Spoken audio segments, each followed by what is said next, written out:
Sahana Bhavatu Sahana Bhunatu Saviryam Karpavahe Tejasvinapatitamastu Ma Vidishabahe.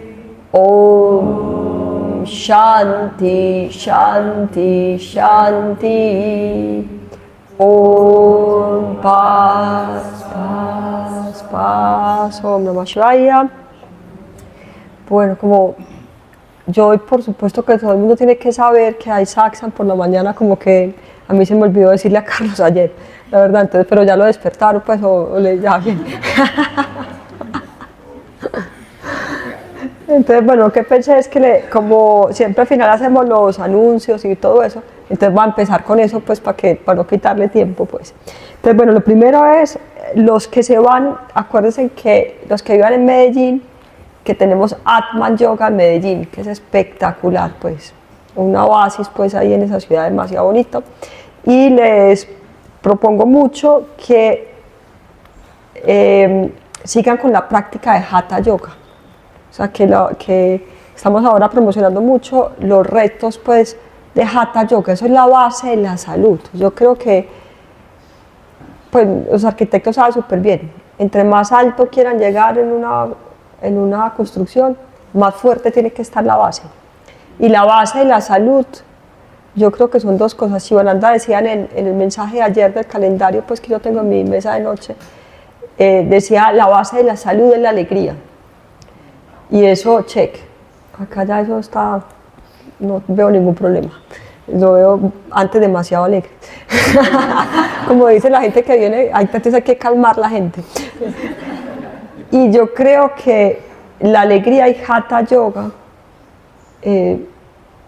hacen que uno sea saludable, pues. Entonces, pues la cosa la medicina que yo les quiero dar, bueno, primero, esto empezó el Día de la Mujer, que es una cosa increíble, yo no tenía ni idea pues, y también estamos en la semana de la Cuaresma, se llama la Cuaresma hacia la Pascua, porque es una semana que como todas las cosas católicas están, pues como los templos que se hicieron encima de los templos pues indígenas, igual esto es un tiempo cosmológico de transformación, o sea la Cuaresma es transformación, entonces la propuesta que tengo es que hagan un reto de Hatha Yoga en este momento, se propongan hacer yoga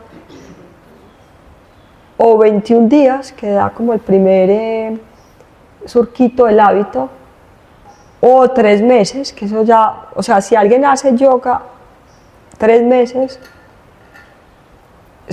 pues si saben contar, cuenten con una transformación impresionante, o sea, es una cosa en el cerebro muy tesa, pero muy tesa lo que pasa. Pero es todos los días, 3 meses. Y el hábito completo sería 1 año, pero sin disculpas, sin nada, sino de verdad hacer yoga así. Y pues cuenten que produce la base de todo, que es la salud. Uno sin salud pues no es un ente. Entonces por eso dice Swami Shivananda, si él dice algo, él es monje y él dice, primero la salud y después Dios. Eso es como, pues, los monjes dirían, pero ¿qué es esa locura que está diciendo? Y él dice, si quieres encontrar a Dios, es así. Porque si uno no está, pues, tullido y enfermo, puede tener la mejor intención, pero no puede servir al mundo, pues. Entonces, por eso recomiendo mucho Hatha Yoga, que eso es la medicina más poderosa que hay. Entonces, eso, súper importante, lo que hablamos ayer, cantar todos los días, bailar mínimo 2 veces a la semana y 1 vez a la semana, muy altamente recomendado, recibir un masaje. Y si hacen eso, lo otro se da por añadidura. Ya arranca uno de verdad a hacer pues, cosas importantes para el mundo. Pero si uno está tullido, enfermo, nada puede florecer de ahí. Entonces, muy, muy importante eso. Y también quería decir que esto, pues como dije el primer día, es el inicio de un movimiento que se llama Viajes al Origen. Entonces primero, acá los sábados, y eso lo están pues haciendo los campesinos. Vamos a hacer siempre peregrinaciones, porque el eslogan, acuérdense, es de turistas a peregrinos y guardianes de la tierra. Entonces, cuando estuve en Cerro Tusa con Pablo, que estuve 2 veces, me di cuenta que es pues como que sentí por la experiencia directa, porque primero lo sentí acá dice Alén, que es un ser súper especial, un cantante de esos que hay acá en esta vereda, una gente que hay acá increíble. Él dijo una vez, porque nos preguntábamos cuál es como la vocación de esta cuenca, y él dijo lo que yo creo, que no solamente de esta cuenca, sino de todo el país entero. Él dijo experiencias transformadoras.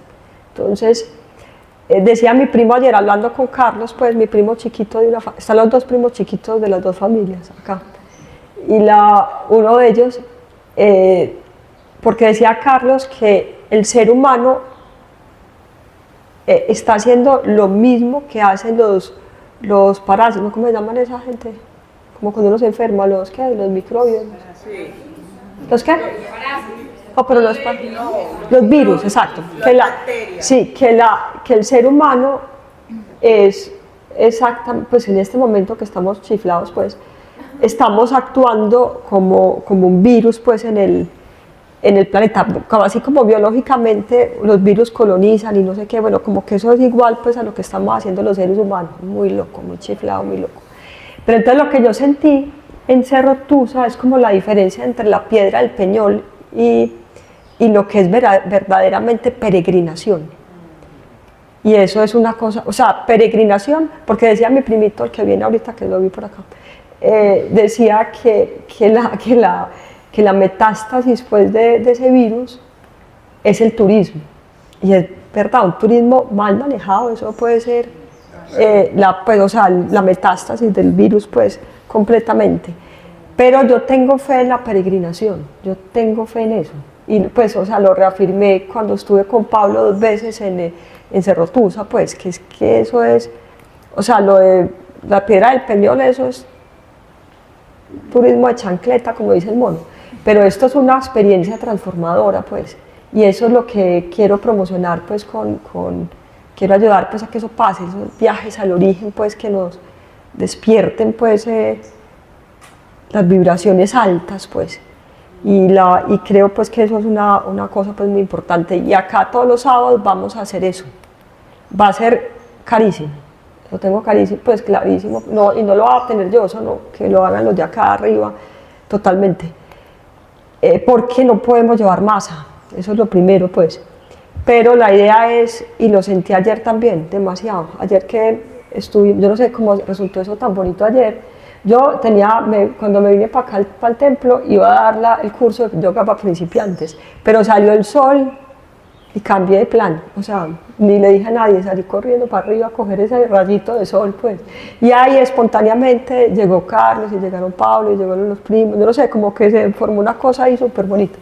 Y después yo nos bajamos algunos por la selva y me metí a un charco, como no teníamos vestido de baño ni nada, entonces dije, los hombres van para allá y yo me metí ahí y sentí pues como por la experiencia que eso es el verdadero templo, pues. O sea, me salió, como dice Charo, la que escribió la agenda, los cuentos de la agenda, pues que ella es toda poética. Y en uno de esos cuentos ella dice, los matices de la selva se manifestaron, eso sentí. O sea, me salía un rayito de luz así increíble y sentí pues que uno acá echando carreta no logra lo que la naturaleza hace, pues porque eso es el verdadero templo, pues. Entonces vamos a hacer unas peregrinaciones acá muy, muy hermosas por esta cuenca, pues, y la aspiración es que pase lo que me pasó ayer, que eso es una experiencia profunda y alta, pues. Entonces eso va a ser los sábados acá y lo van a manejar vamos a hacerlo muy estratégico con los campesinos de arriba para que se den cuenta que es mejor negocio a todos los niveles, caminos ancestrales pues que carreteras para buses y camiones, pues. Y eso va a ser acá y vamos a hacer como un tipo de Santiago de Compostela, pues, pero a lo peregrinación profundo, pues, y espiritual y del alma, pues. Entonces eso va a ser todos los sábados, vamos a hacer eso. Digamos, hoy sale una al Ojo del Río, con una misión súper importantísima, pues va a ser muy, muy especial. Y bueno, eso es hoy el domingo, pero va a ser siempre los sábados, muy importante. Y vamos a seguir haciendo esto, como todo lo que hacemos siempre, con un ritmo pues muy especial. Y próximamente no tenemos, si fuéramos bien de mercadeo y en Tesos, tendríamos fecha en ese momento y esto y como muy específicamente. Pero próximamente vamos a hacer algo en Suroeste, que es un territorio de mi alma, pues, porque yo me crié allá. O sea, yo acá vine y me enloquecí con esto, pero yo realmente me crié en el Suroeste, pues, o sea, donde están las fincas de mi familia y toda la cosa. Entonces, próximamente estén atentos, va a haber algo muy importante allá y también algo a la Lindosa, que yo ya le he dicho y me gustaría que fuera con Carlos. Y bueno, sí, la idea es como hacer viajes que lleven al alma, pues. Entonces, bueno, acá apareció Carlos. Culpa mía. No sé, no, es culpa mía. Es que yo como que asumo que todo el mundo debe saber todo. Pues sí, no te dije.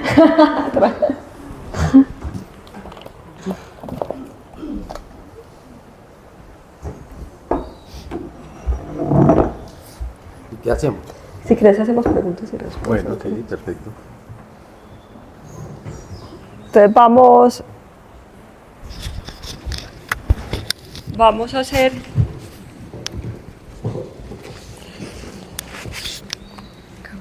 Aló. vamos a hacer preguntas y respuestas. Buenos días, ¿cómo les va? Disculpen no haber estado aquí antes, pero no sabía que tenía que estar.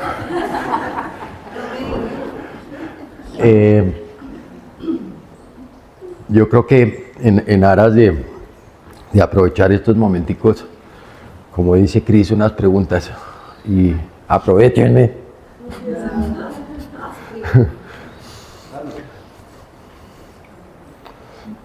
¿Qué te sospechas? Como...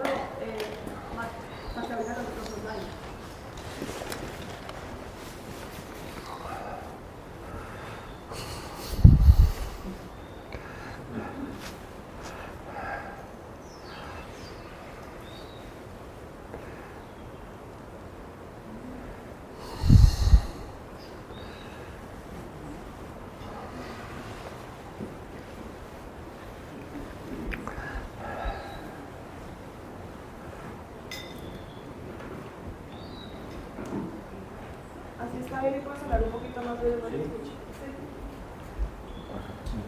Gracias, señorita.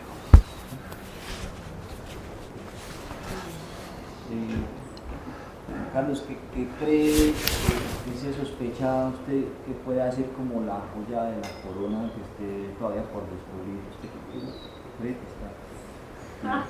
Que allá hay, que todavía no han encontrado, pero van detrás de eso y que va a ser como cúspide del descubrimiento allá en el... Me imagino que Chiribiquete, ¿no? Sí, Chiribiquete, sí.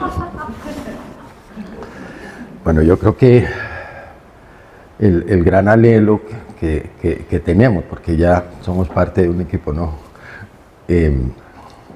Es poder profundizar en la brecha que aún tenemos en la cronología de Chiribiquete, que si bien, digamos, yo estoy convencido de que existe un registro muy temprano, de 20.000 años, realmente 19.500 años fue la primera fecha que tuvimos oportunidad de obtener en la primera excavación con el profesor Van der Hamen, Thomas Van der Hamen, al cual había invitado a Chiribiquete de forma muy especial, porque yo pensaba que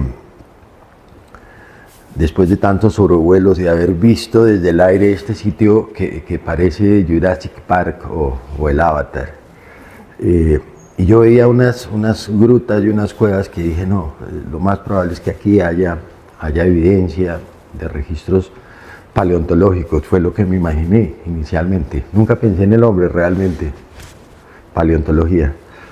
Y invité a Thomas van der Hamen, a Dios gracias, a esas primeras expediciones. Y en el primer sitio, a ver, ¿qué pasó? En los primeros días de la primera expedición tuve la oportunidad de encontrar el primer mural pictórico por una corazonada. No sé por qué se me ocurrió treparme a ese sitio en particular. Y cuando finalmente logramos llegar a accesar al lugar, resulta que era un mural pictórico enorme, de más de unos 150 metros de longitud, había por lo menos 7.000 dibujos ahí, y además era, como muchos de los megamurales de Chiribiquete, una cornisa volante, es decir, precipicio hacia abajo 300 metros y hacia arriba todavía 200. O sea, uno queda ahí como la casa en el aire, sinceramente. Y en ese lugar, que además fue muy bello porque me recibieron 2 jaguares así cuando yo me empecé a trepar y vi sobre la pared 2 jaguares enormes, casi me voy para atrás de la impresión. Pero bueno, ese fue el primer sitio que descubrimos, al cual le puse el abrigo de los jaguares. Con esa corazonada ya, esa noche hablé con van der Hamen y le dije, mire, acabamos de encontrar esto, hay que explorar un poco un sitio y tratar de acceder a la información que podamos recuperar ahí. Y pues van der Hamen ya estaba en ese momento mayor, no era que pudiera yo ponerlo a escalar, y decidimos más bien buscar un sitio que estuviera, digamos, como a nivel del terreno, y encontramos maravillosamente el segundo lugar con pintura, al cual le llamé el abrigo del arco. Ahí empezamos a excavar en el año 91, duramos casi 20 días en la excavación y logramos llegar a unos 1,50 metros de profundidad, pero desde los 50 centímetros en adelante ya el terreno se volvió claramente no cultural, es decir, ya era material natural del territorio y de la estratigrafía. Cuando llegamos a Bogotá, después de esa primera expedición, el profesor van der Hamen mandó todos los registros de carbón que habíamos obtenido de la excavación y de otros recorridos a lo largo de esa primera temporada que duró más de mes y medio. Y llegaron finalmente las fechas y van der Hamen me dijo, véngase para acá, él vivía en Cota, véngase para acá que tiene usted que mirar esto. Entonces, cuando vimos esas fechas juntos, pues sorprendente, porque, a ver, un momentico, ¿cómo es posible que haya una fecha asociada a un fogón con evidencia cultural que tiene 19.500 años? Eso está muy raro. Y de ahí para abajo teníamos otras fechas, pero claramente sabíamos que ya ahí el piso no era cultural. O sea que los 40 centímetros de profundidad hacia arriba era todo evidencia cultural, y de esa excavación obtuvimos por lo menos unas 8 fechas que demostraban que el piso superficial, es decir, el piso normal, después de quitar la hojarasca y todo, estaba en 2.000 años, y el más profundo, con ese fogón, estaba en 19.500. Quedamos muy impresionados con toda esa estratigrafía y esa evidencia cronológica. Y algo impensable, porque realmente en esa época, estoy hablando del año 91, la fecha más antigua de América era 12.000 años. Y esto pues trascendía con creces la estratigrafía cultural de América. Entonces empecé a organizar la segunda expedición para el año siguiente, año 92, y nos fuimos a excavar nuevamente en el mismo sitio, pero en otro lado, para poder chequear con mucho detalle toda la estratigrafía de lo que habíamos hecho en el primer año e ir controlando con todos los registros que teníamos de la primera en términos de la estratigrafía local.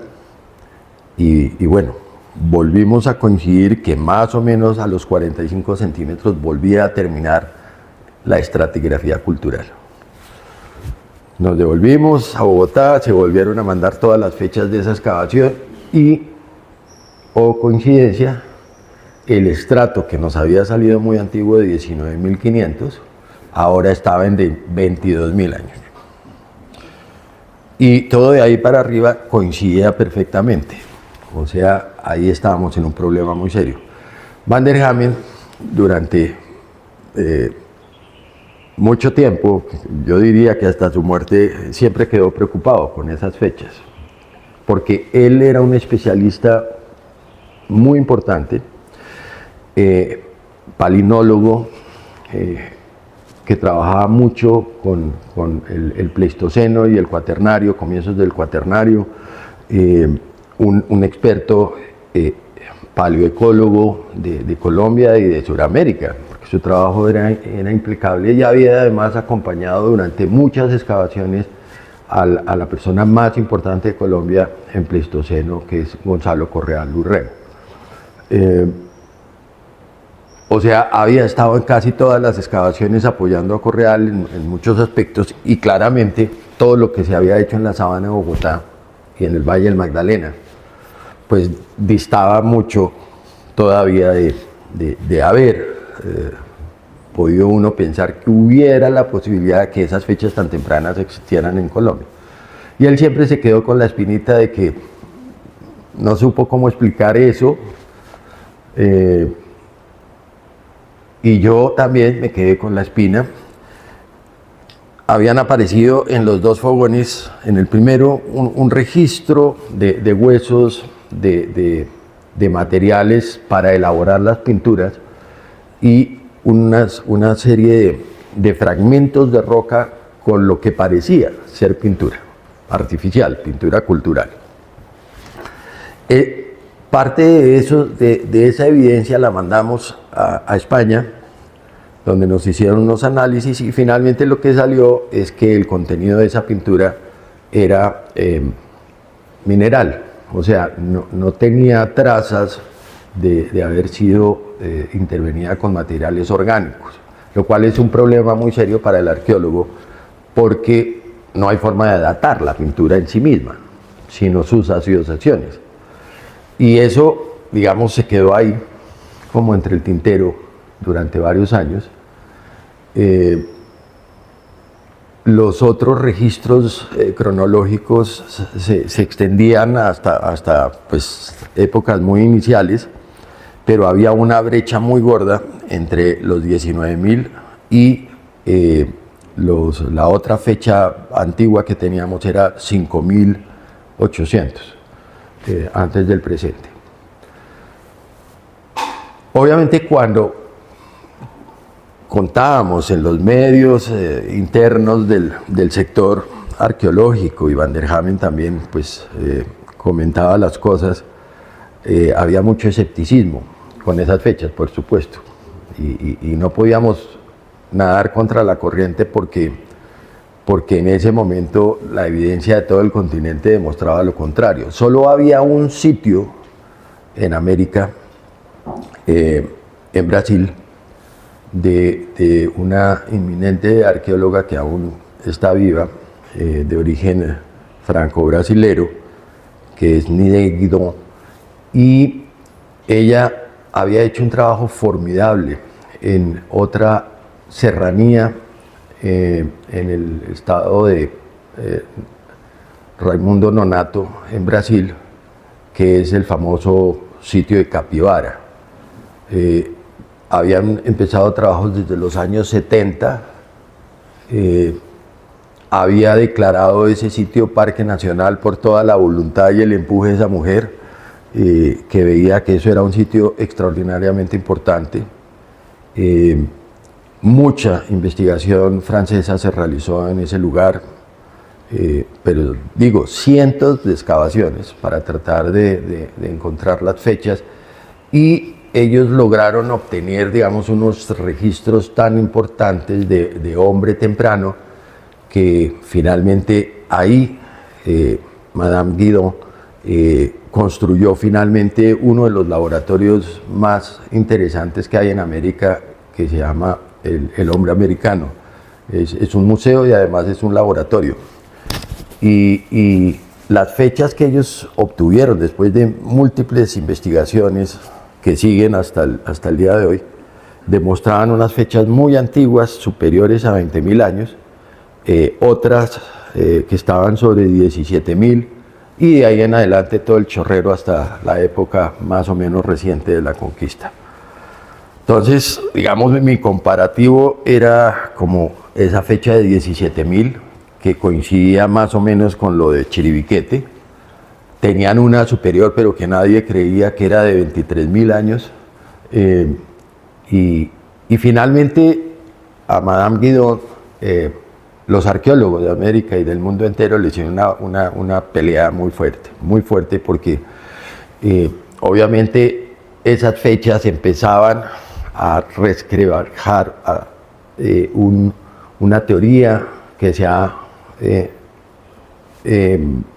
expuesto por parte de los anglosajones fundamentalmente, tanto en Europa como en Norteamérica, de que el Pleistoceno y todo el desarrollo de Homo sapiens, pues obviamente se dio de la forma que lo conocemos, y que el ingreso del hombre a América fue por el estrecho de Bering, en épocas que en ese momento estaban rondadas sobre los 12.000 años de antigüedad, y coincidían con una serie de artefactos que estaban descritos en un sitio prototipo que era la finca Clovis, y las puntas de proyectil de esta cultura que entró por el estrecho de Bering finalmente se convirtieron como en el ícono de la arqueología de hombre temprano en América, porque esas puntas bajaron por toda Norteamérica, pasaron el istmo centroamericano y bajaron a Sudamérica en una proporción cada vez menor, pero bajó. Y ese paso de las puntas Clovis se convirtió poco a poco en una teoría muy sólida de la cultura Clovis, que no solamente era la tecnología de las puntas de proyectil hechas en piedra, sino que además estaban asociados pues una cantidad de herramientas adicionales y una forma de subsistir, matando megafauna al comienzo y después pues todos los grandes mamíferos que quedaron después de la extinción de la megafauna. Esa gente fue bajando, pero claro, las fechas ahí sí claramente eran mayores arriba que las de Sudamérica. Esas puntas llegan incluso hasta la Patagonia en épocas mucho más recientes, y ahí se quedó la teoría muy encajonada, de tal suerte que con los registros de Madame Guidon y otros que empezaron a aparecer muy importantes en Chile, en un sitio que se llama Monteverde, a cargo de la excavación de dos eminentes arqueólogos, uno norteamericano y otro chileno, empezaron a descubrir en ese sitio una serie de manifestaciones que también eran muy contrarias a todo lo que habíamos escuchado y entendido y conocido de toda la arqueología Clovis. Este sitio de Monteverde tenía dos fechas muy contundentes, una de 23.000 años y otra la otra es 14.500, si no estoy mal. Y toda la arqueología que ellos hicieron allí demostraba que estas personas habían llegado, que se habían establecido en este lugar que ahora era costero. Tenían una forma de adaptación muy particular que no se compadecía con todo lo de la cultura Clovis. Y entonces ya estábamos como en dos sitios diferentes con fechas muy antiguas, en Sudamérica, con unos patrones de asentamiento nada que ver con lo tradicional de Clovis, y ahí poco a poco se fue, digamos, gestando como una forma de expresión de muchos de los arqueólogos suramericanos que empezaron a ver con otros ojos pues todo el modelo de desarrollo temprano de América. Y a medida que fueron apareciendo más sitios antiguos y más fechas raras, hubo mayor interés. Hay un arqueólogo en Brasil muy importante, de apellido Neves, que se metió a trabajar en unas cuevas donde había estado trabajando en el siglo anterior unos famosos arqueólogos. Era una pareja de arqueólogos franceses de apellido Lampert, en las cuevas del Agua Santa, y ahí habían descubierto no menos de 17 esqueletos de una manifestación que resultó ser también muy antigua, que estaba en 11.000, 12.000 años de antigüedad. Ese registro de fósiles humanos tienen hoy el carácter de ser los más antiguos de América hasta este momento.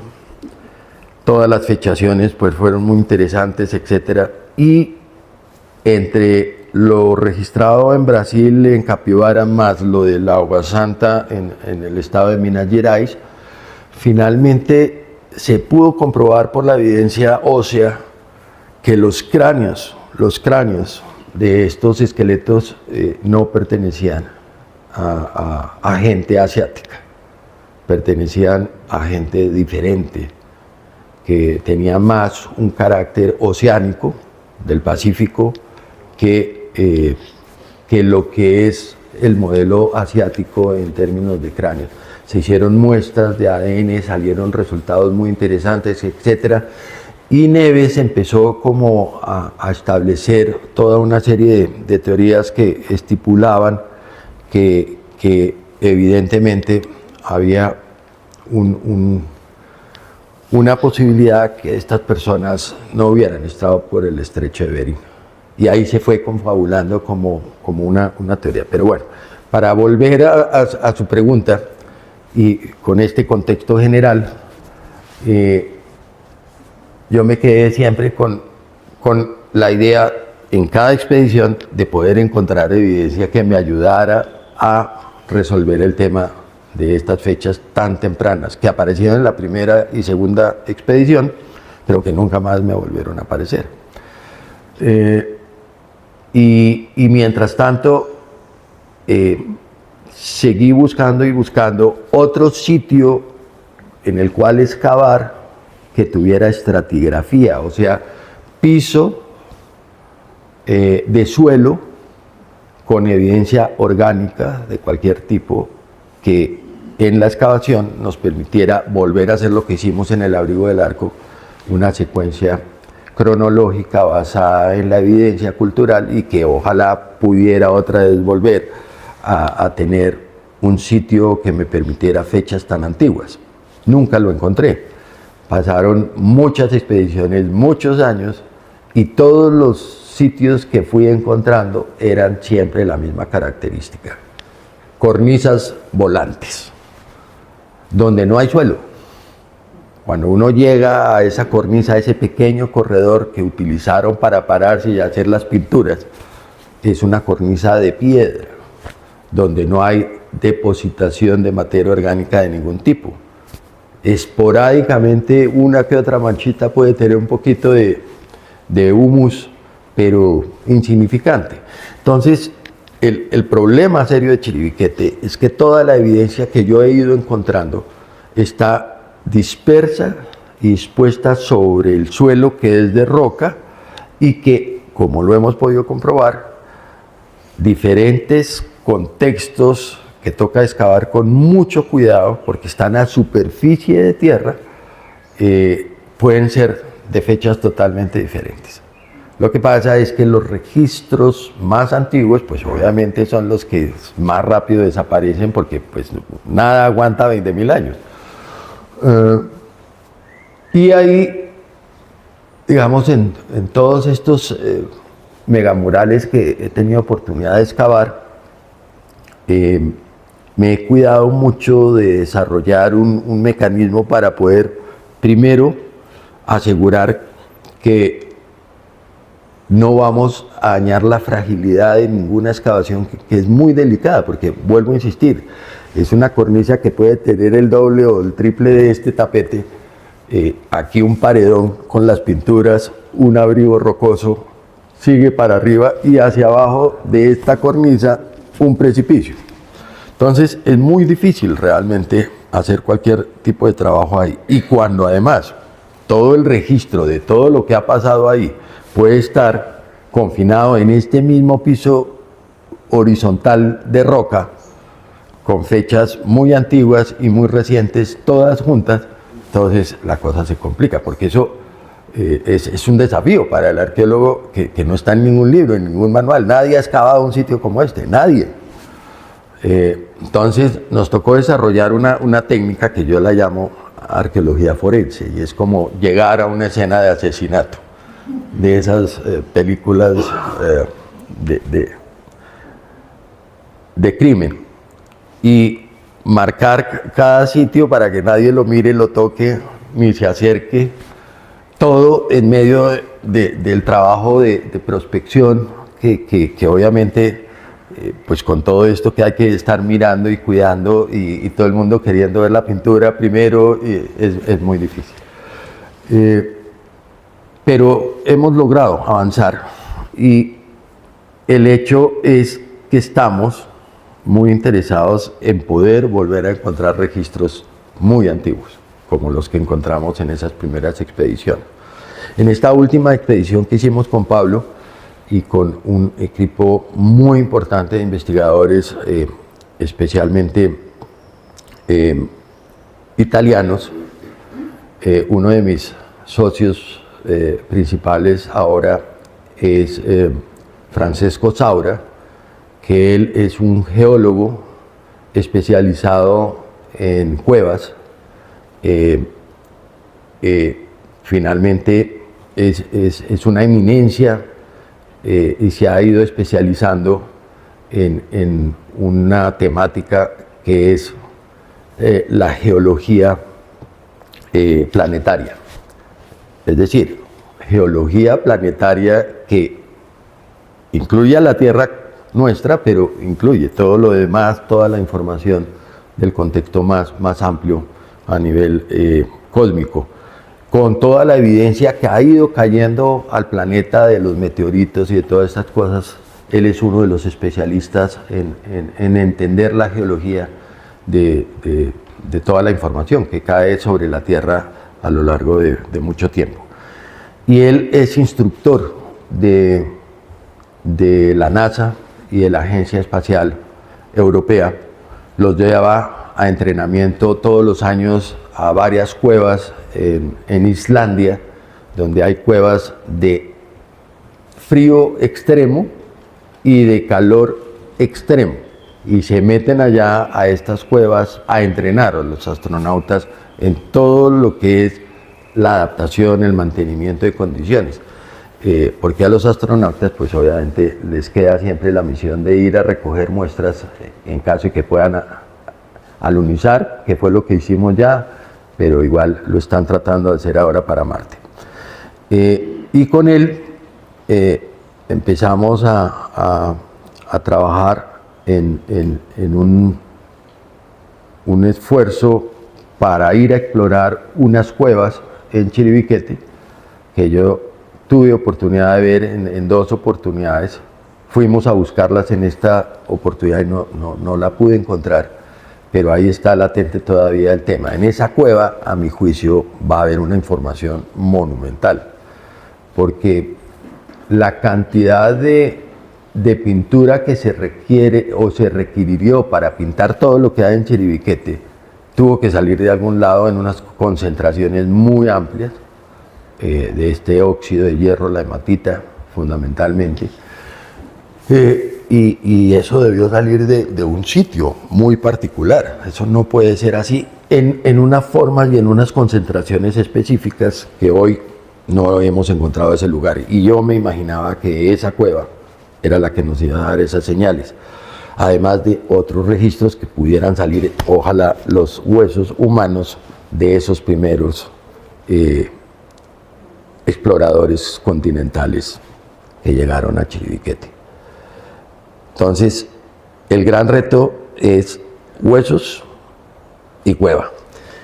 Y ahorita avanzamos mucho en esta última expedición porque encontramos unas bóvedas funerarias por primera vez. Tenemos ya unos huesos que están en análisis. Con Pablito ahí los hemos estado monitoreando. Están haciendo unas primeras aproximaciones en la Universidad de Antioquia para ver qué hacer con esos huesos, a dónde mandarlos, dadas las condiciones y las características de esos huesos. Esos huesos, digamos, sería muy importante que tuvieran un material orgánico todavía impregnado en la estructura del hueso, que es el colágeno, y eso es lo más difícil de encontrar en huesos antiguos. El colágeno va desapareciendo progresivamente, y el colágeno es el que tiene todavía la información genética que necesitamos, ya bien para conocer el cariotipo del personaje en cuestión, o bien incluso para hacer fechación con el hueso directamente. Estamos esperando resultados y si todo sale bien, vamos a poder mandar, esperamos, alguna de esas muestras a fechación, porque estos huesos que encontramos ahorita en ese contexto funerario, es la primera vez que yo encuentro huesos, pueden ser una puerta muy interesante. Y por otra parte, y por último, para terminar este tema de cronología, empezamos a aplicar una técnica diferente de poder datar las pinturas de una forma más apropiada, porque ya que las pinturas no tienen materia orgánica que pueda ser datable, siempre el vacío de la información es cómo lograr fechar las pinturas. Y si bien todos los arqueólogos hemos fechado pinturas que se caen al piso y están al lado de un pedazo de carbón, eso sirve para poder hacer una asociación, pero nada mejor que poder datar la pintura directamente. Y hay muy pocas pinturas en el mundo, muy pocas pinturas que hayan sido disueltas con aglutinantes orgánicos, muy pocas. En Australia se descubrió una técnica maravillosa muy recientemente, estoy hablando de los últimos 20 años, y es que los artífices de la pintura en Australia pintaron sobre la roca, que es la expresión pictórica más importante a nivel mundial a mi juicio, y como en todas partes, es probable que ellos hayan pintado encima de antiguos nidos de avispas. Esos nidos de avispas son muy importantes porque la avispa degluye el material con el cual construye su nido y con enzimas que son, pues obviamente, orgánicas, biológicas. Y si uno logra fechar, así sea con una muy poquita cantidad de nido de avispa que está debajo de una pintura, y además esa pintura tiene la oportunidad de tener otro nido de avispa encima, tenemos ya un rango entre la vieja y la más antigua, y la pintura está en la mitad. Y pueda que el rango sea un poco amplio, pero de todas maneras es un parámetro de tiempo que nos permite entender en medio de qué está esa pintura. Y así se está fechando en Australia y han logrado unas cosas extraordinarias. Entonces esa técnica la estamos aplicando desde esta última expedición y hoy logramos colectar no menos de unas 25 o 30 muestras que están siendo ya analizadas en la Universidad de Padua y en la Universidad de Génova, que es donde están los equipos más completos hoy para hacer esto. Y esperamos que con esa adicionalidad de investigación podamos superar, digamos, este impasse que tenemos hasta el momento. Pero para concluir, esas fechas de 20.000 para mí son totalmente verídicas, aceptables. Esos pequeños pedazos de roca con pintura asociados a esos fogones antiquísimos de Chiribiquete, tuvimos oportunidad de haberlos analizado el año pasado, precisamente en la Universidad de Génova y Padua, con Cesco a la cabeza, Cesco Saura, y se logró determinar en estos laboratorios a través de espectrometría electrónica y microscópica que evidentemente la pintura que había encima de esas rocas que estaban asociadas a esas figuras y a esas fechas antiguas sí tienen trazas de haber sido manipuladas culturalmente. Entonces tenemos un paso adicional en este proceso. Amén, y ya para concluir este tema, de que las fechas, digamos, coinciden con todo lo que explica la llegada del hombre a Chiribiquete. Todo el contexto, no solamente del momento propicio para llegar allá, sino también la evidencia de lo que está pintado corresponde con un tipo de personas, de gentes, de lugares de donde vinieron, por la forma de los dibujos, lo que llamamos nosotros el estilo del dibujo, que, como yo les explicaba en días anteriores, la pintura va cambiando en el transcurso del tiempo y se ajusta a patrones de entendimiento y de iconografía, que obviamente está asociada también a periodos cronológicos que ya tenemos más o menos establecidos. Y esa pintura de 20.000 años a mí me coincide con lo que está ocurriendo en Chiribiquete. Un poquito larga la respuesta. Ya vamos para acá. Duro, por favor.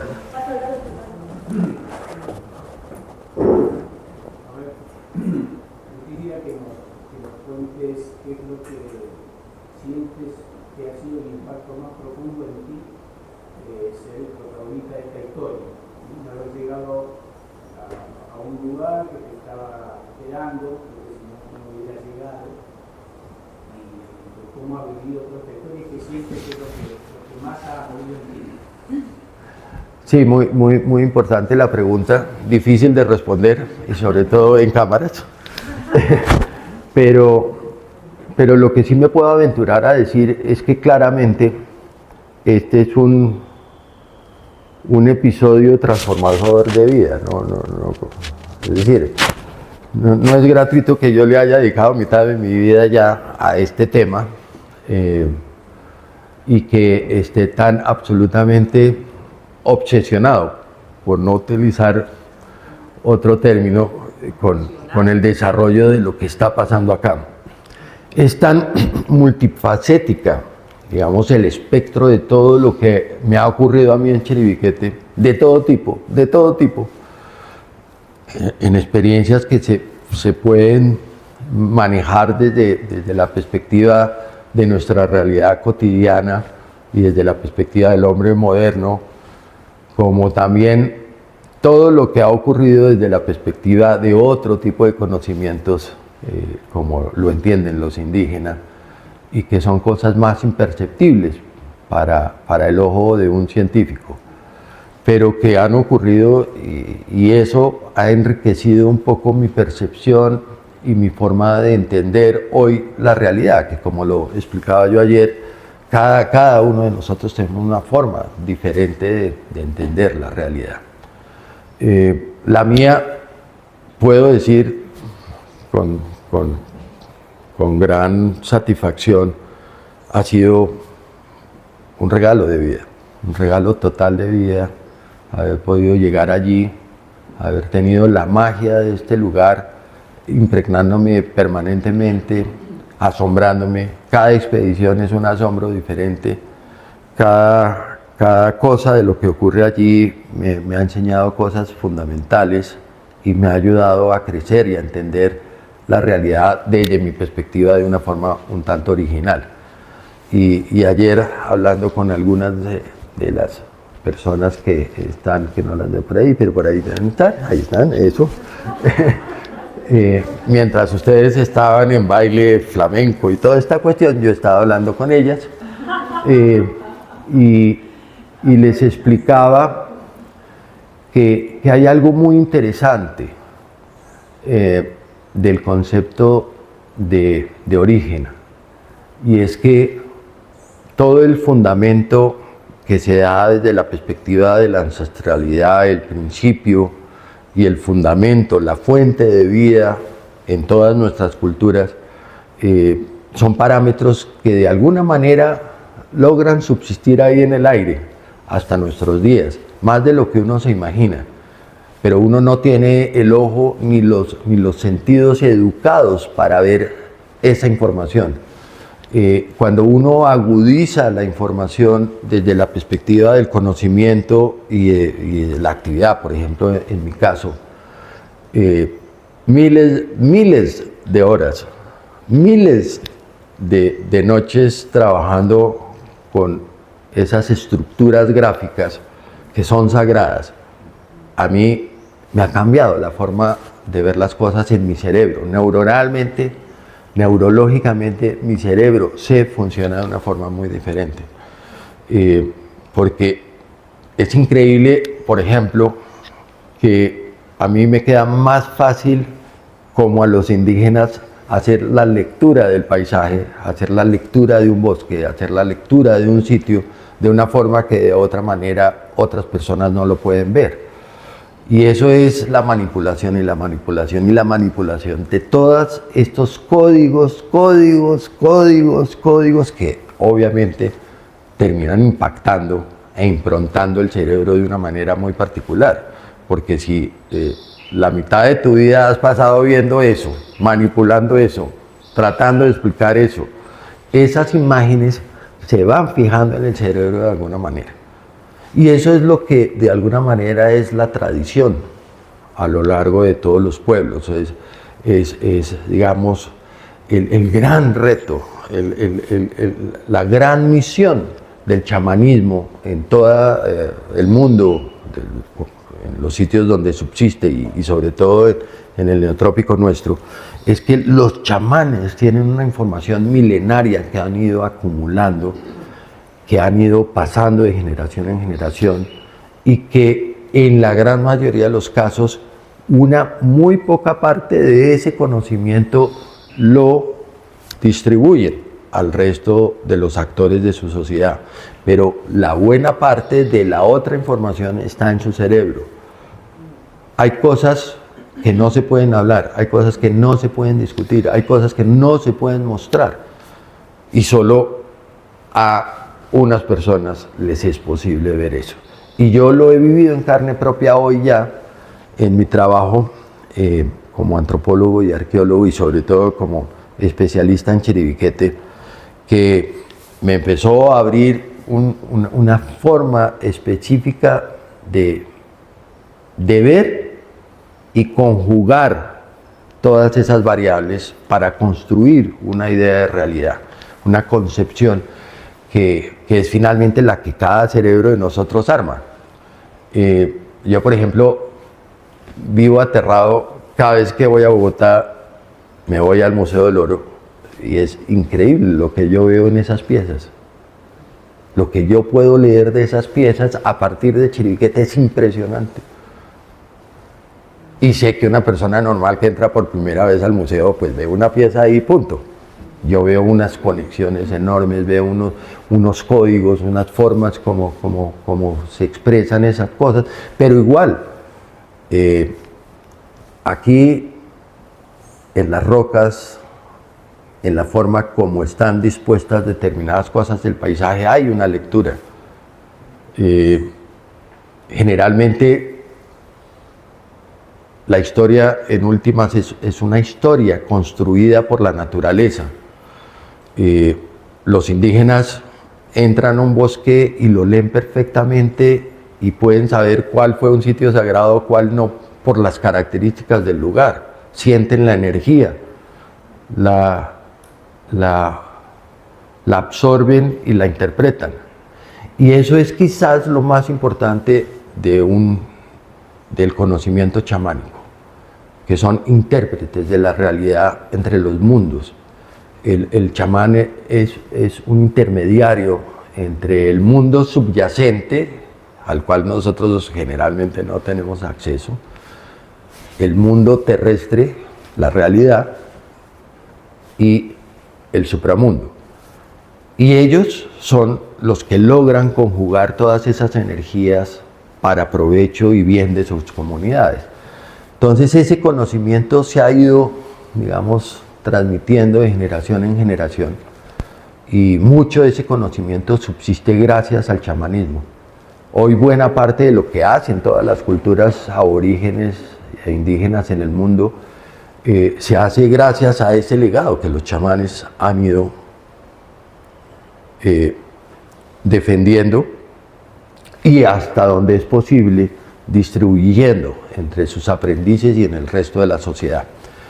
En todo ello es muy importante entender que no es lo mismo cuando nosotros desde nuestra cultura tratamos de interpretar las cosas a como ellos los hacen en una estructura de pensamiento que es totalmente analógico, que es integrador, que es polivalente, muy contrario al nuestro, que es reducidor, que es especializado, que además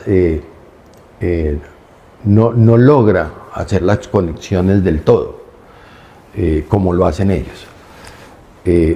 Esta distinción que nosotros hacemos entre nosotros y el paisaje, el árbol, la roca, el agua, el suelo, el pájaro, el venado, etc., nosotros lo vemos de una forma totalmente aislante. Ellos todo eso lo integran siempre, hacen parte de, lo ven como ellos se sienten como parte de esa realidad, no ajeno a esa realidad, no por encima de esa realidad, no manipulando esa realidad para que el resultado de su interpretación sea lo que le conviene a la persona, que es lo que ocurre en nuestra sociedad. Entonces todo eso para decir, cada uno de nosotros tiene la oportunidad de conectarse a ese origen a través de su propia originalidad, que viene y deriva del mismo vocablo, original, originario, origen, es la misma raíz. Y una persona original es aquella que vive su mundo en función de lo que está interpretando de esa realidad, que puede ser o muy estrecho o muy amplio. Pero generalmente, para ser original, esas personas finalmente terminan haciendo algo con un grado muy importante de originalidad, de un enfoque especial. Eso me ha pasado a mí, para bien o para mal.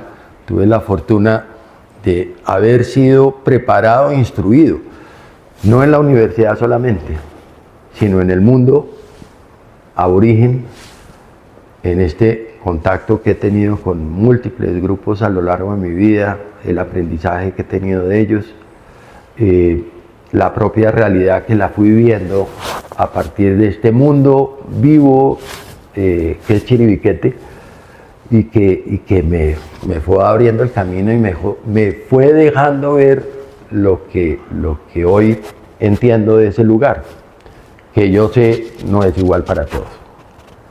Y será por los años, pero ahí se ha recorrido un caminito. Carlos, buenos días. Tenemos una pregunta. ¿Qué le dirías a los turistas para que se conviertan en guardianes y peregrinos al realizar visitas a estos lugares sagrados en medio de la naturaleza? Bueno, yo creo que en la ley de origen de las comunidades indígenas está definido el marco sobre el cual su cultura, su vida y su misión está definida. En la Sierra Nevada de Santa Marta, por ejemplo, es muy evidente que todos viven en unísono en función de la ley de origen y del perímetro que ellos tienen considerado como su territorio ancestral y sagrado. Dentro de ese territorio, ellos manejan el concepto de sitios sagrados, es decir, pequeñas estructuras en relación a la magnificencia y monumentalidad de la sierra, que tiene 17.000 kilómetros cuadrados. Y allí ellos hacen la lectura del territorio de acuerdo a las tradiciones, de acuerdo al conocimiento de sitios sagrados que son muy variados, son múltiples. Yo hay veces al comienzo llegábamos a un sitio sagrado y yo decía, bueno, ¿por qué será esto sitio sagrado? Yo no le veía ahí como el ángulo, miraba bien, etcétera. Pero bueno, ya con el transcurrir del tiempo entiendo mejor ese concepto. Hay sitios que son muy evidentes, una piedra monumental con una serie de características muy propias que ellos las asimilan metafóricamente con seres espirituales, con deidades, etcétera, y que constituyen por lo tanto un hito para ser dignificados como sitios sagrados. Todo el contorno está lleno de sitios sagrados siempre, nosotros no los vemos lastimosamente. Ellos tienen la capacidad, y especialmente si uno va con un sabedor, es lindísima la lectura del paisaje, porque todo lo saben interpretar y traducen la historia del lugar y de los acontecimientos a partir del entorno, como si nosotros estuviéramos leyendo un libro. Es una cosa realmente sorprendente. Yo creo que para llegar a estos sitios, independientemente si es turista o no, hay que hacerlo con un absoluto respeto. En esto este hombre ya es un experto y me gustaría que él también explicara eso desde su perspectiva con Cerro Tusa ahorita. Pero en lo que yo podría decir es que a estos sitios hay que llegar con absoluta humildad y respeto. Estos sitios no solamente son sagrados porque ellos dicen que son sagrados porque es que la naturaleza en su conjunto es sagrada y nosotros no lo entendemos.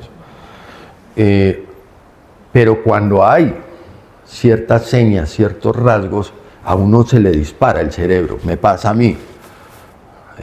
Les voy a hacer una confidencia muy grande. En mi baño, por ejemplo, donde me ducho todos los días, como el resto de mi casa, está hecho de piedra traída de Turbaco, que es un material arrecifal, antiguo, geológicamente comprimido, compacto, pero las estructuras de esta piedra en mi casa, todo el piso, todas las paredes, es en esta piedra y yo me deleito todos los días mientras me baño, me ducho, viendo las paredes. Y yo veo toda clase de figuras ahí, toda clase de cosas que además, después de haber tenido una sesión de trabajo con mis pinturas de Chiribiquete, las veo por todas partes. Y todos esos dibujos van hablando.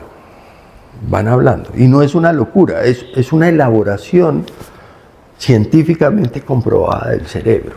Si uno tiene el entrenamiento para ver determinadas imágenes, el cerebro está en capacidad de empezar a conectar las estructuras para que te muestren rápidamente qué es lo que hay ahí y que tú puedas obviamente reconocerlo. Entonces por eso muchas veces para nosotros es más fácil, digamos en el entorno de estos sitios sagrados, etcétera, ver una imagen en una roca y poder interpretar algo que se nos asemeje. Es más o menos, guardadas las proporciones esto, pero de una forma un tanto más compleja. Cuando uno ve las nubes y se queda ahí botado y ve figuras, y qué bonito, ahí hay un perro, ahí hay un gato, ahí hay un árbol, no sé qué. Pero cuando uno tiene la forma de tomar todos esos elementos, combinarlos de acuerdo a una forma de leer el territorio, eso cambia totalmente una perspectiva. Entonces hay primero que hacerlo, a pesar de que tú no veas esto porque es un sitio sagrado, hay que asumir que es un sitio sagrado. Y segundo, como me pasa a mí y nos pasa con Pablo, entendimos ya que hay que hacerlo no solo con respeto, sino con permiso. Yo cometí el pecado universal de haber hecho todo lo que hice en las primeras expediciones en Chiribiquete sin pedir permiso. Nunca se me ocurrió que era necesario. Y Chiribiquete me demostró que sí es necesario. Y además me volvió el garante de que cuando va gente conmigo, tiene que pasar por toda la ritualidad para poder tener la autorización. Y Chiribiquete es increíble, pero, por ejemplo, si no se siente cómodo con las personas, finalmente no podemos acceder a sitios. No podemos acceder. Y no hay cómo llegar o no hay cómo ir a un sitio que uno ya sabe que existe, pero no puede llegar, se pierde. Entonces, ahí hay algo. Yo pienso que a todos los sitios sagrados deberíamos tratarlos con una consideración especial, porque de alguna manera esos sitios tienen unas energías que le permiten a uno abrir un poco más el nivel y el parámetro de conciencia. En esos sitios sagrados yo he visto cosas maravillosas cuando estoy en la perspectiva. Ustedes que tienen entrenamiento en meditación están muy dispuestos y predispuestos a entender más esa lectura del paisaje y del entorno y los sitios sagrados que otras personas que no lo hacen, porque están vibrando ya en otro tipo de frecuencia cerebral que les permite hacer más conexiones para juntar estas dos realidades, esta definición biológica que tenemos todos nosotros, es que nuestro cerebro está dividido en dos, eso es un hecho.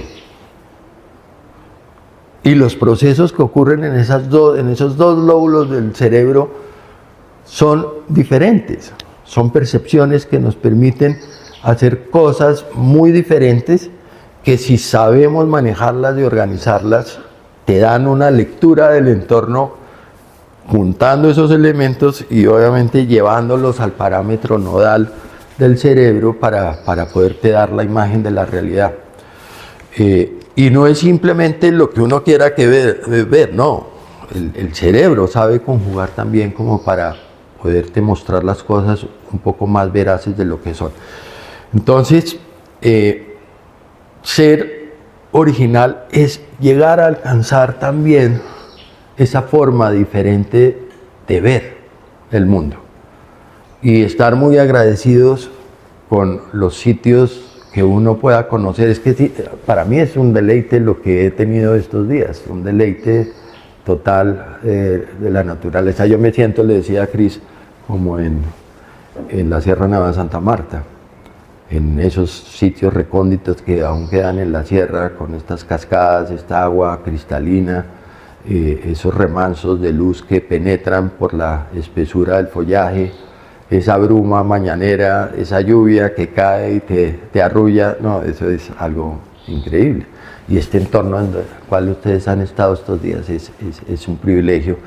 Pero qué lindo que esa lectura siga resonando por cada recorrido que ustedes hacen.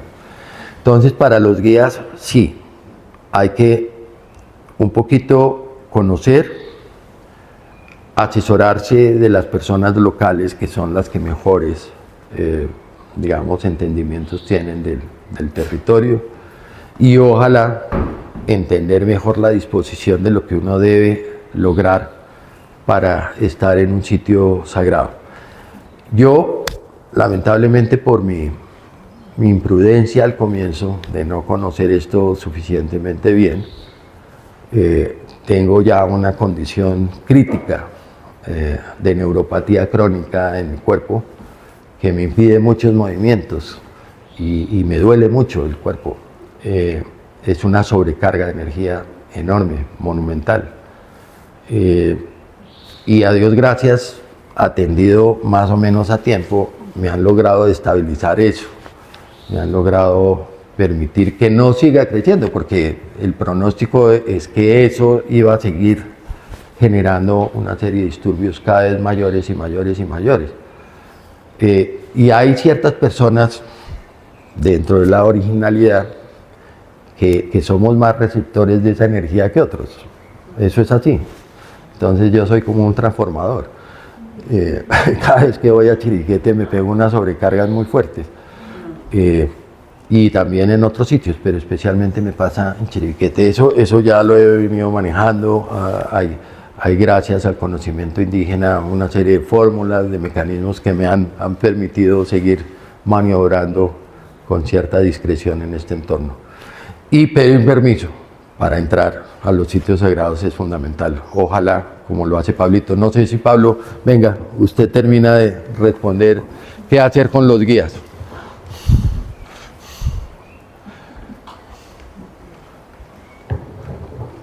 Pablo, cuando allá acaba y seguimos a las 11:45.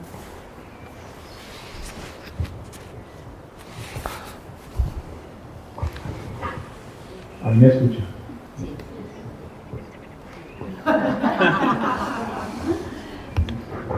¿Ahí está bien? Sí.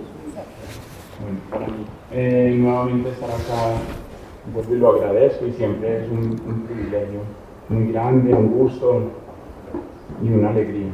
Y más con todos ustedes, con Carlos, y que me ceda la palabra además, es un gran honor, que creo que todavía no estoy preparado, pero vamos a asumirlo. Yo me considero un pichón de antropólogo, porque la antropología es algo muy grande. Es llegar a ser un antropólogo como es Carlos, o como son los padres de nuestra ciencia, como fue Raigel, el gran jaguar, como fue Paul Rivet, mi profesor Gustavo, que murió el año pasado, grandes jaguares del conocimiento. Entonces yo estoy, hay que aclarar eso, yo estoy en formación, en ficción todavía. Pero también tuve la fortuna de encontrar un sitio que es Cerro Tusa desde muy joven, desde que tenía 8 años mi abuelo me llevó allá, y luego empecé mis estudios como a los 18 años en la universidad. Pero lo decía Carlos ahora, nosotros la formación universitaria es muy académica, muy, digámoslo así, europea, en las universidades colombianas. Yo estudié en una gran universidad que adoro, que es la Universidad de Antioquia, y con grandes profes como Gustavo Santos, y este profe, pues, él era más académico, siempre nos inculcan es una visión del topos aristotélico, de ver un mapa, de la topografía, pero no, este sitio es sagrado, o cuidado con esto, de excavar muy bien y llevar muy bien un registro, y muy bien los datos, y de pedirle el permiso al ICANN, al Instituto Colombiano de Antropología, pero eso sí, claro, y hay que preparar un mamotreto para que a uno le den el permiso de excavación. Lo mismo cuando uno se va para un paseo, no se preocupa, no, yo tengo que sacar la visa, y van para Teotihuacán y que no, la visa, y pagar la entrada, pero uno llega a Teotihuacán. Entonces, así mismo nos pasa a los antropólogos. No me enseñaron pueda hacer el estudio científico, pedir el permiso al gobierno para poder intervenir en sitio, hacer las prospecciones. Pero entonces llegaban los trabajadores, unos enguayabados, o uno mismo también. O sea, hacía las cosas todas al revés, llegaba uno de cualquier manera. Entonces a mí me empezaron a pasar cositas, y como dijo Carlos, uno ya empieza, uno verá si las percibe o no. Entonces me empezaron a pasar cosas muy raras desde el principio. Cuando empecé a excavar, y ya me tocaron tumbas, yo trabajé muchos años en el Valle de Aburrá y también en el suroeste, he trabajado como en las dos zonas, y me he especializado en esas dos zonas gracias a la música, porque me salían trabajos por todo Colombia, pero como mi papá es músico y tenemos un grupo de música, ese es como lo más sagrado en mi casa, entonces yo no me iba lejos para estar con mi papá. Entonces yo me especialicé como Valle de Aburrá y en el suroeste, y empezamos a excavar unos lugares sagrados e incluso tumbas, ya sitios funerarios que fueron puestos allí con todo un ritual. Entonces cuando uno llega a ese sitio y ya va a hacer el trabajo, y es un sitio sagrado y además de una cultura, y una cultura que ya pasó, es como abrir una puerta, y que si uno no la abre correctamente, eso va a tener unas consecuencias y te van a llegar unas advertencias. Entonces me empezaron a pasar cosas como que yo primero no las percibí, no unía los cables. Entonces un día encontramos un cementerio, se hizo el levantamiento, eso fue por Laureles arriba, por el barrio La Castellana, en la Universidad Adventista. Fue como la primera tumba que me tocó en el año 2009 excavar. Y esa noche salí y me robaron el espejo del carro en el centro de parque. Entonces uno decía, no, eso dejé mal parqueado el carro, pero fue justo ese día. Otro día me llamaron unos ingenieros para un sitio que había que revisar. Yo trabajo mucho con ingeniería, porque la ingeniería trabaja con la arqueología, y yo había aprendido ya un poco con los mamos. Tienen que llevar siempre hojas de coca y tienen que hacer la ofrenda. Sí me dijeron, usted no puede hacer pagamentos, porque usted no es un chamán, usted no es un mamo, usted puede hacer ofrendas. Hágalas siempre y hágalas con su equipo desde su corazón. Lleve sus hojitas de coca, en ellas carga la energía y las pone. Pero me llamó un ingeniero muy rápido, yo no tenía las hojas, eso fue como de afán, me mostró el sitio, yo saqué unas piezas de muestra para ya luego hacer el reporte al ICANN y poder empezar una investigación. Entonces me llevé esas piezas, se me perdieron las llaves de la casa, las llaves de la casa completo, el llavero, al menos tenía un repuesto. Un año después, en la casa de un amigo en Támesis, encuentro las llaves detrás de la llanta de repuesto. Y ¿qué es esto tan raro? Oxidadas ya. No, o sea, yo seguro no estuve en el techo, pero se cayeron y aparecen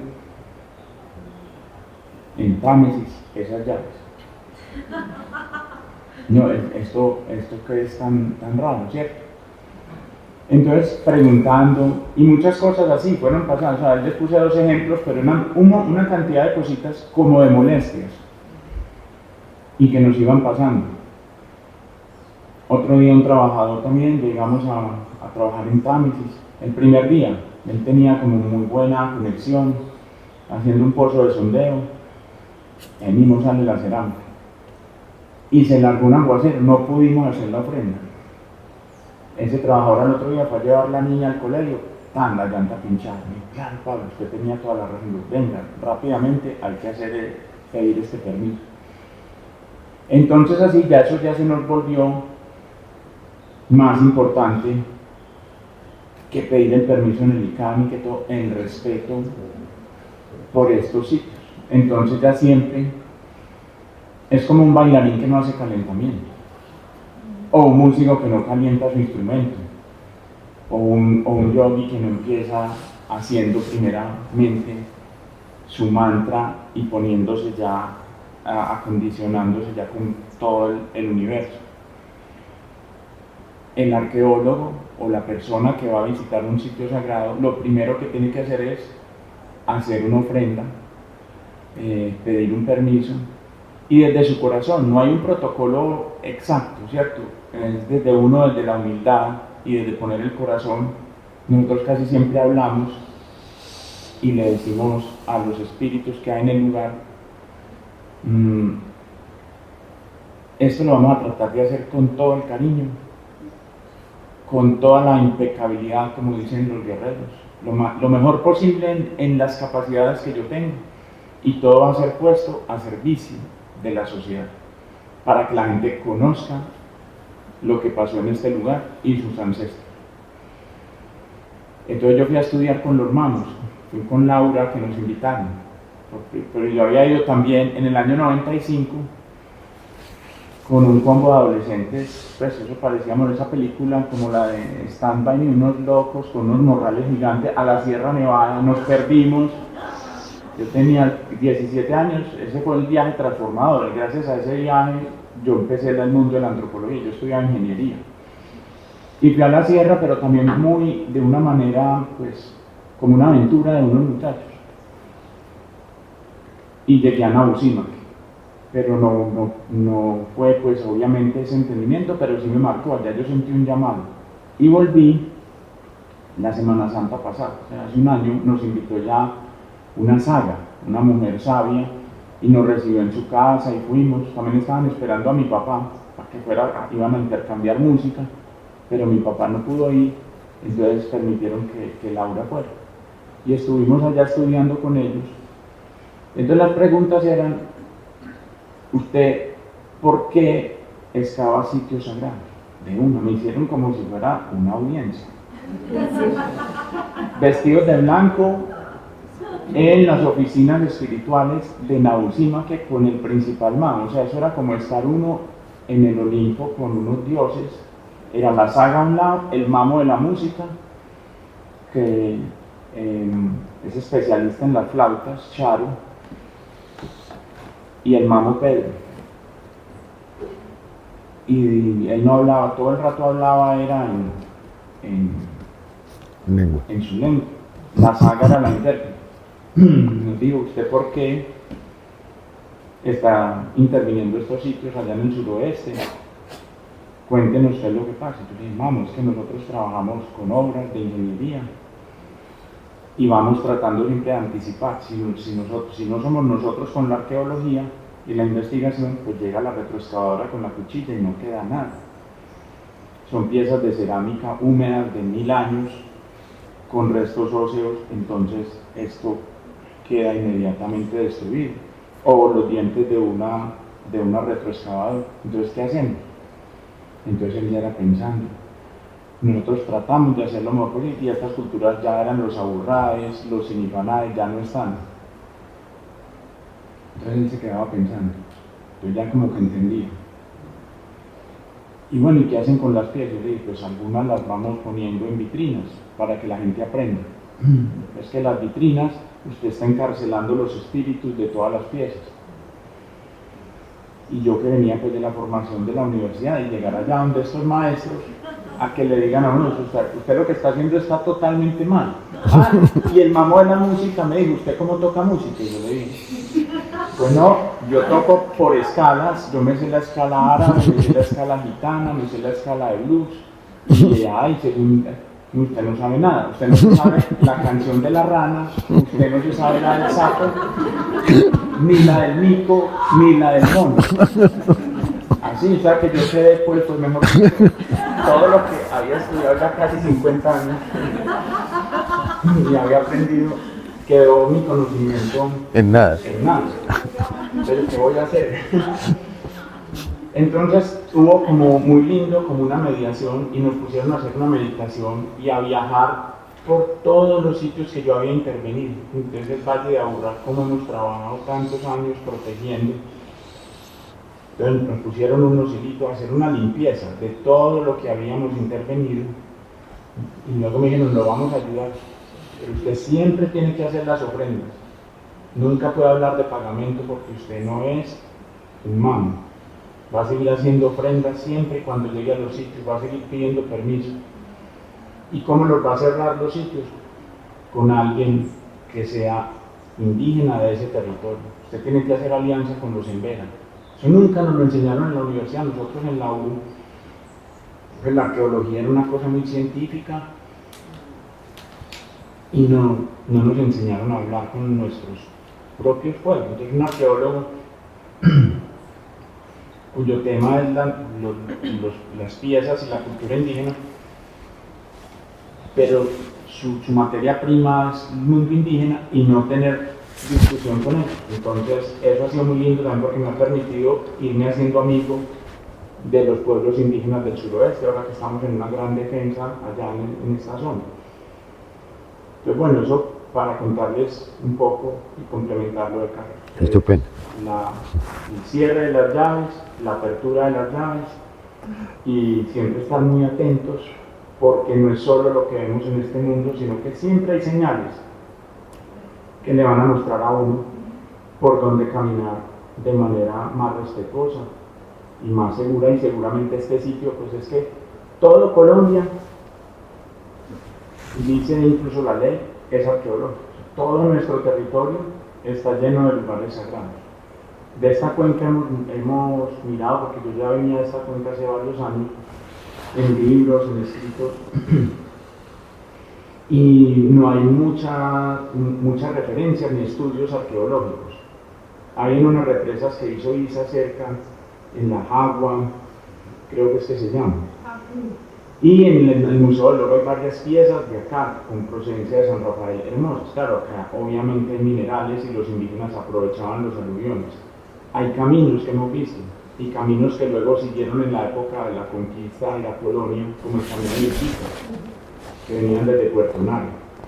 Entonces este es un corredor, un punto clave también, y obviamente con estas aguas, todos los nacimientos son mujeres vírgenes, son para los indígenas. Todos los nacimientos de agua son lugares que no deben ser afectados, y todo esto es una zona, una madre de agua, toda esta cuenca. Entonces seguramente van a ir apareciendo esos sitios. Hay que estar atento que los campesinos, cuando estén en sus labranzas, van a ir surgiendo poco a poco, cuando se van haciendo las cosas bien, como también seguramente le pasó a Carlos, porque aunque él no haya hecho al principio las ofrendas, de todas maneras siempre fue con una aproximación con el corazón limpio, y entonces por eso se fue revelando la historia y todo lo que fue apareciendo, y como entonces seguramente aquí van a ir apareciendo, este lugar se va a ir mostrando su historia y se va a ir despejando toda esa historia ancestral que va a ayudar a conectar más. Y para terminar, los sitios sagrados, lo que nos hemos dado cuenta también en suroeste, mucho con los petroglifos, que es hermoso, hay 150 rocas inmensas, llenas de dibujos, hay unas hasta con 50, 60 dibujos. Ya en total también va muy conectado con Chiribiquete, pero de otra época, del año 400 al 600, tenemos las dataciones más o menos. Es toda una zona hermosa, llena, y mirando los dos farallones, y son miras astronómicas para los solsticios. Pero donde están puestas esas rocas, hemos ido dando cuenta con mapas del paisaje que son o nacimientos, o riachuelos, o quebradas, o ríos, todo agua, todos son lugares de fertilidad. Y entonces ya le hemos tenido que ir a decir a los políticos, mire, es que lo que los indígenas nos dejaron acá es el POT, es el POT. Los sitios sagrados realmente, para poder uno hablar ya en términos de un antropólogo y llevarle la información al político, este es el plan de ordenamiento territorial que se debe incluir, que se deben cuidar, porque eran los puntos de reserva, de las reservas de agua, de los acuíferos, de donde nacen las aguas, de los bosques. Para los indígenas esos sitios sagrados eran sitios, digámoslo así, como tabú, como habla Carlos de Chiribiquete, que no vivían allá, sino que eran ciertos momentos que se asistía allí. Entonces es muy clave, ustedes que están emprendiendo todo esto acá, de poder justificar que no se afecte la zona, y que hay unos sitios sagrados y que se van a hacer los peregrinajes, siempre eso, pues poder hablar de que estos sitios son la verdadera esencia de la conservación, de donde nace el agua y de lo que garantiza que las personas puedan vivir allí. Entonces, los sitios sagrados que dejaron los ancestros, ellos los dejaron para que la comunidad pudiera sobrevivir en el futuro.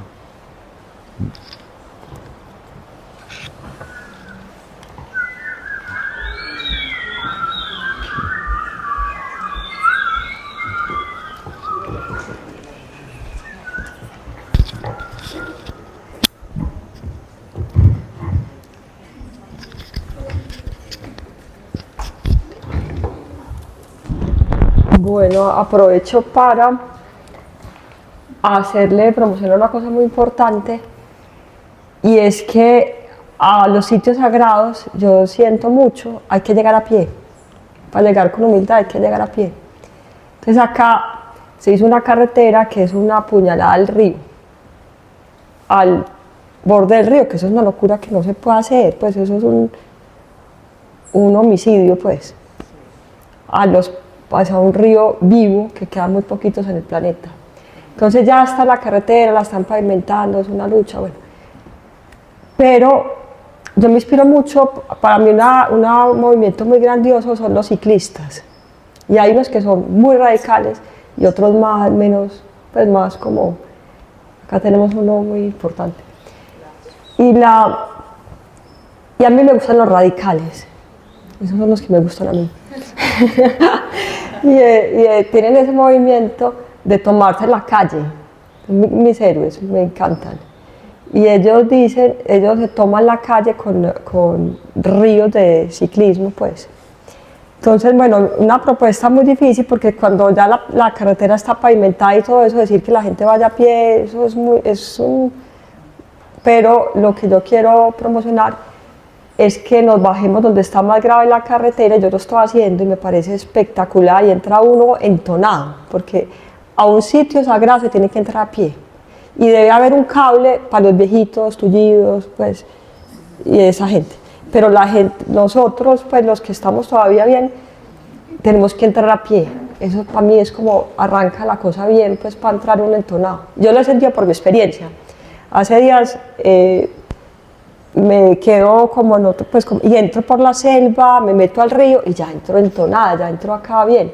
Inclusive en los sitios chamánicos, pues, y de los indígenas, es así, o sea, la gente tiene que meterse al río. Dicen, para que se quite esa contaminación de la ciudad, tiene que tirarse al río. Entonces, bueno, aprovecho para que cuando hablamos acá le hagan caso a los mototaxistas, que esto es una cosa, bueno, tesa, para lograr eso. Pero nos debemos bajar en Charco Oscuro, que ya se está, pues, destruyendo la calle ahí, y venir a pie, y ya llegamos entonados con la selva, pues. Entonces, bueno, muy importante eso. Y bueno, vamos a acabar el retiro, muy especial, es muy, muy especial el momento. ¿La qué? Sí, pero ya se fue. El anuncio es que vamos a terminar muy especial con un círculo de palabra que es súper bonito. Y como estamos un poquito tarde, lo vamos a hacer a las 12, pero 12 en punto, ahí en Rasalila, hacemos un círculo de palabra muy especial. Les voy a decir de una vez la pregunta, para que ahorita en yoga la sientan. Y es con que no siempre se debe preguntar cuando hace cualquier cosa, ¿con qué me quedo? Y oyéndolo de todos es muy especial, como que es lo principal, ¿qué me quedo yo? Pues que de esta experiencia, ¿qué me llevo? Pues. Entonces, bueno, eso va a ser la pregunta, y sí, eso es muy bacano porque se hace una síntesis muy chévere.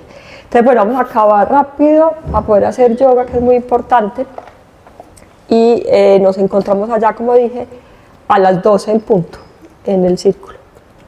Om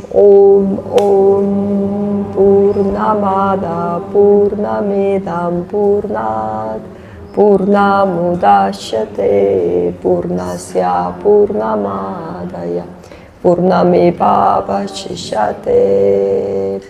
Om Shanti Shanti.